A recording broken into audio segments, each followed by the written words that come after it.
Agora há pouco nós falávamos sobre a escolha do novo diretor do INPE, o coronel da Aeronáutica da Reserva, Darton Policarpo Damião, que assume o cargo com a promessa de dar transparência total aos dados sobre o desmatamento no país. Conosco, Rodrigo Constantino. Constantino, bom dia. O que você achou desta indicação?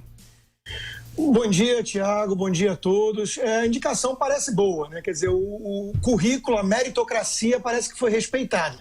Ele tem mestrado pelo próprio INPE, doutor pela Universidade de Brasília, professor do ITA, entende do assunto e deu uma entrevista já hoje também para um jornal falando dessa questão de olhar para frente, não olhar para trás, que não é uma querela, uma briga que vai definir um órgão tão competente e com uma trajetória tão respeitada como o INPE. E eu acho que existe também aí muito barulho.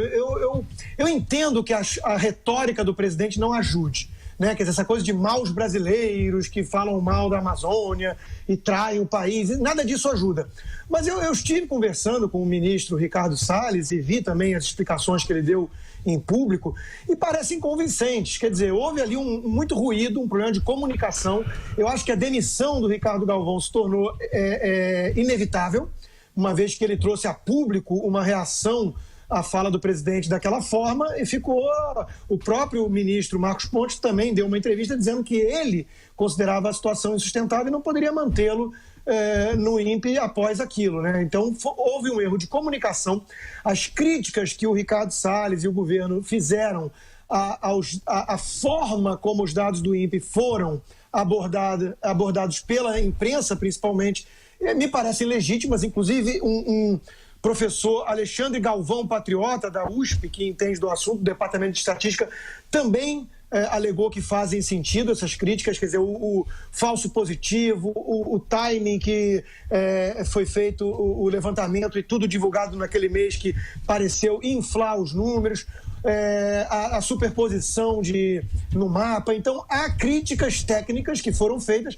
Eu concordo com a provocação que tem que ter uma alternativa, tem que ter algum critério. O próprio ministro Ricardo Salles reconhece que houve um aumento do desmatamento. Agora, eu vejo nesse assunto todo muita histeria, sim, em que pese a retórica do presidente. Como eu disse, eu recomendo a todos os nossos ouvintes e telespectadores a palestra do Evaristo de Miranda, da Embrapa, onde ele mostra a questão do desmatamento do Brasil e do mundo e conclui mostrando, não é uma opinião, né, mostrando que há uma campanha no exterior, sim, que é aquela velha máxima, aquele slogan, né, florestas lá, fazendas aqui. Ou seja, que há um interesse em preservar o Brasil com base nesse discurso de reservas indígenas, florestais, para que não nos tornemos mais competitivos naquilo justamente que temos vantagem competitiva, que é o agronegócio. Isso me parece fora de questão. Então tem que tomar cuidado com essa histeria.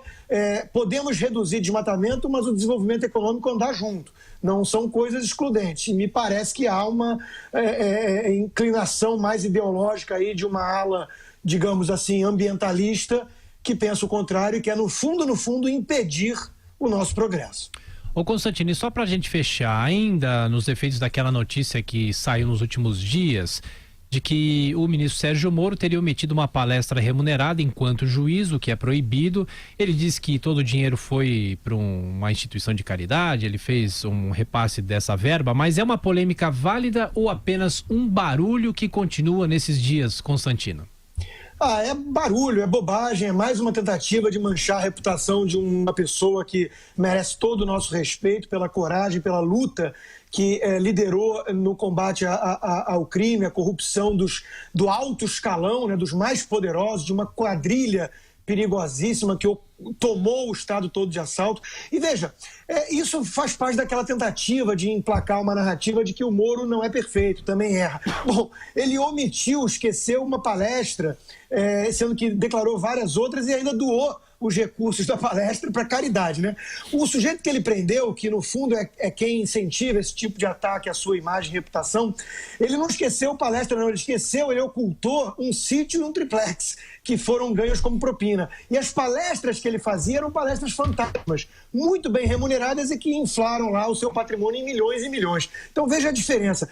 Eu sempre lembro o seguinte, aquele personagem do comunista Bertolt Brecht dizia pobre do país que precisa de heróis. Eu discordo, eu acho pobre do país que tem os heróis errados, tipo Macunaíma ou Lula. Agora, o Sérgio Moro é um herói, até aqui sim, até que prove o contrário, e heróis não são perfeitos. Churchill, na Segunda Guerra, foi claramente um herói e ele, quem conhece e leu biografias dele sabe que ele não era perfeito. E outra narrativa que eu não gosto é aquela coisa assim, estava apenas fazendo o seu trabalho. Sim, mas por que até ali, então, ninguém chegou num grau de combate à corrupção dessa magnitude?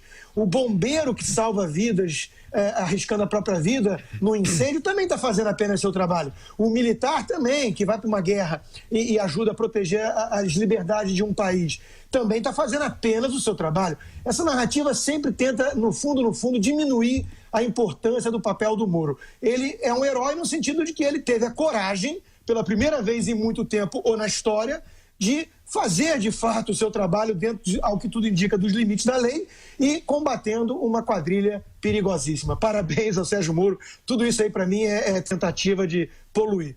Rodrigo Constantino, bom trabalho para você. Até mais tarde. Até mais.